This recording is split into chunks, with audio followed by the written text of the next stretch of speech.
vamos a suponer que la primera persona aplica una fuerza de 80 newtons para oponerse a este movimiento, a este empuje de la primera persona. Y nuestra pregunta sería, ¿cuánto debe de aplicar la segunda persona para garantizar el equilibrio? Como primer paso, tenemos que identificar, bueno, asignar cuál sería nuestra referencia en cuanto a la dirección y los sentidos de la fuerza. Si recuerdan, cuando nosotros aplicamos una fuerza tenemos cuatro elementos. Un punto de acción, la punta de flecha indica el sentido y hay una línea imaginaria que es la que nos proporciona la dirección. Aquí, por ejemplo, estas personas están aplicando fuerzas en esta dirección, solo que lo aplican en sentidos contrarios. Es decir, la primera persona está aplicando fuerzas hacia la derecha, mientras que las otras dos personas están aplicando fuerzas hacia el lado izquierdo. Asignamos signos dependiendo cómo lo queramos ver nosotros.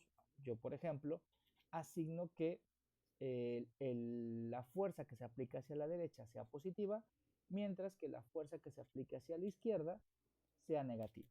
Así que hacemos la siguiente operación. Si yo quiero que esto se mantenga en equilibrio, debo hacer que la suma de fuerzas tenga un resultado de cero. Así que colocamos lo siguiente. La primera persona está aplicando una fuerza positiva de 130 newtons, mientras que las otras dos están aplicando una fuerza de menos 80 newtons y la otra persona aún desconocemos, pero sabemos que queremos llegar a esto, a que el resultado sea cero. Dicho de otra forma, ¿cuánto más tenemos que quitarle a los 130 newtons para garantizar el equilibrio? Aquí, por ejemplo, si a 130 le quitamos 80, tenemos 50 newtons. Por lo tanto, esa es la fuerza mínima que debe de aplicar la segunda persona para que se garantice el equilibrio. Cuando hablo de mínimo es porque si la persona no llega a los 50 newtons, si se queda, por ejemplo, únicamente en 49 newtons, esta persona gana y por lo tanto vamos a empezar a observar que la caja se empieza a desplazar hacia la derecha. Por el contrario, si sobrepasa los 50 newtons, por ejemplo, aplica una fuerza de 51 newtons, el equilibrio también se rompe, ya que la sumatoria no da cero. Y esto quiere decir que ellos dos ganan y por lo tanto vamos a empezar a ver que la caja se empieza a desplazar hacia la izquierda. Entonces, la mínima fuerza que debe aplicar la segunda persona es de 50 newtons. Aquí recuerden, el sistema, la referencia como tal de que es positivo y que es negativo, ustedes se lo pueden asignar en un movimiento, por ejemplo, que sea de arriba abajo. Algunos pueden decir lo de arriba es positivo y lo de abajo negativo o viceversa. Lo único que tienen que considerar es que una vez asignado el signo, no pueden intercambiarlo. Por ejemplo, decir que estas dos personas, una aplicaba signo, una fuerza positiva y la otra negativa. Eso no tiene sentido porque ambas están aplicando fuerza hacia el mismo sentido. Por lo tanto, los signos deben ser iguales para las dos. Ese sería en el caso de fuerzas en equilibrio. Para la parte de fuerza de fricción, aquí no necesitamos hacer cálculos, solamente identificar que cuando yo estoy aplicando una fuerza sobre un objeto que está en una superficie, esa superficie intenta oponerse al movimiento. A eso le conocemos como la fuerza de fricción. Es la fuerza que existe entre dos superficies en contacto que se oponen al deslizamiento. Así que, por ejemplo, esta persona que está intentando jalar una caja, a pesar de que logra moverla, es una caja de 40 kilogramos, logra moverla, pero el movimiento es bastante reducido debido a que al estar en contacto directo con el suelo, entonces hay una fuerza que se resiste a que se mueva. Sin embargo, la fuerza de él es mucho mayor y por eso logra moverla. Ahora, en el segundo dibujito tenemos que esta persona no colocó la caja sobre el piso, sino se está ayudando de algo. En este caso, una pequeña carretilla con ruedas donde colocó la caja de 40 kilogramos y vemos que el movimiento es mucho mayor. ¿Por qué? Porque la fuerza de fricción, al estar interactuando con las llantas, la fuerza de fricción es mucho menor que la que estaba originalmente. Esta fuerza es muy pequeña y la fuerza de él hace que este objeto se logre mover y se desplace hacia donde él quiera. Finalmente, para este tema, la fuerza de flotación es la fuerza ascendente que un fluido, líquido o gas ejerce sobre un objeto sumergido en él, oponiéndose a la gravedad. Esto es muy sencillo. Por ejemplo, si ustedes en una cubeta intentan sumergir una pelota de plástico, al momento que intenten sumergirla van a sentir una fuerza que intenta empujarlo hacia arriba.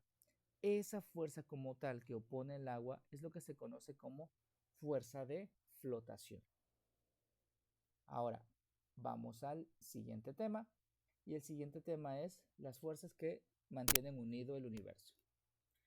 El PDA nos dice que debemos analizar la gravitación universal y su papel en la explicación de los movimientos. Primero, ¿qué nos dice la ley de atracción gravitacional? Nos dice que es la fuerza de atracción entre dos objetos. Nos dice que esa fuerza de atracción que existe entre dos objetos es directamente proporcional al producto de sus masas. Es decir, si tenemos masas muy grandes, la fuerza va a ser muy grande. Si tenemos masas pequeñas, pues la fuerza va a ser más pequeña. Pero también nos dice que es inversamente proporcional al cuadrado de su distancia. Es decir, no solo la fuerza de atracción gravitacional no depende únicamente de la masa, también depende de la distancia a la que se encuentran los objetos. Por lo tanto, si yo tengo distancias, el cuadrado de las distancias son muy grandes, aquí al decir inversamente proporcional nos dice que a mayor distancia, menor es la fuerza de atracción. Y por el contrario, a menores distancias, mayor va a ser la fuerza de atracción.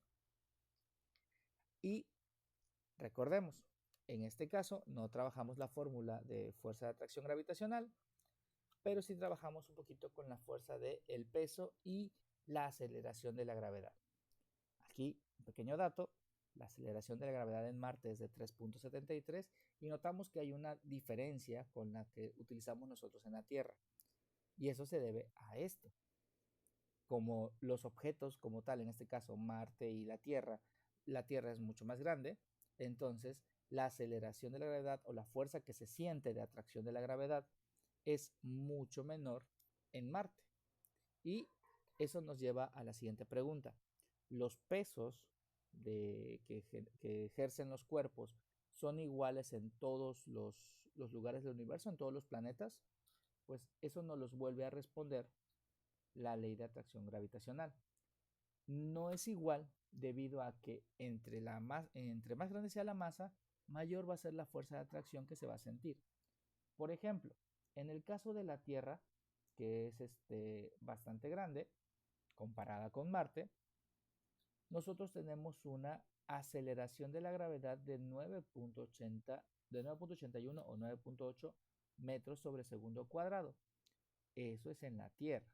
Mientras que en Marte, la aceleración, como dijimos hace un momento, es de 3.73, es menor. Por lo tanto, si nosotros queremos calcular el peso de una persona, vamos a utilizar esta fórmula que simplemente es una multiplicación. Para calcular el peso de una persona, suponemos que esa persona tiene una masa de 80 kilogramos, el peso en la Tierra sería de 9.8, bueno, primero la masa, 80 kilogramos por 9.8 metros sobre segundo cuadrado. Mientras que en Marte, el peso en Marte sería de 80 kilogramos igual por 3.73 metros sobre segundo cuadrado. Desde aquí observamos que al 80 multiplicarlo por una cantidad más grande, comparada con esta, nos dará que el peso en la Tierra va a ser mucho mayor que lo que va a ser en Marte. Al hacer la cuenta, comprobamos 80 por 9.8 es igual a El peso en la Tierra es de 784 newtons. Ese es el peso que tendría una persona que tiene una masa de 80 kilogramos. Y el peso en Marte de esa misma persona sería 80 por 3.73 y tendríamos 298.4 newtons. De esa forma comprobamos que el peso no es el mismo en todos los lugares del sistema solar. Dependerá mucho de la masa y es justamente de la fuerza de atracción que ejerzan esos cuerpos a otros objetos. Espero que les haya quedado claro. Con esto concluimos nuestro repaso de examen. Recuerden que deben hacer los keys correspondientes de cada una de las esferas y preguntar cuando tengan dudas en la sesión de repaso para que todo quede claro y estén preparados para su examen. Eso sería todo. Hasta la próxima.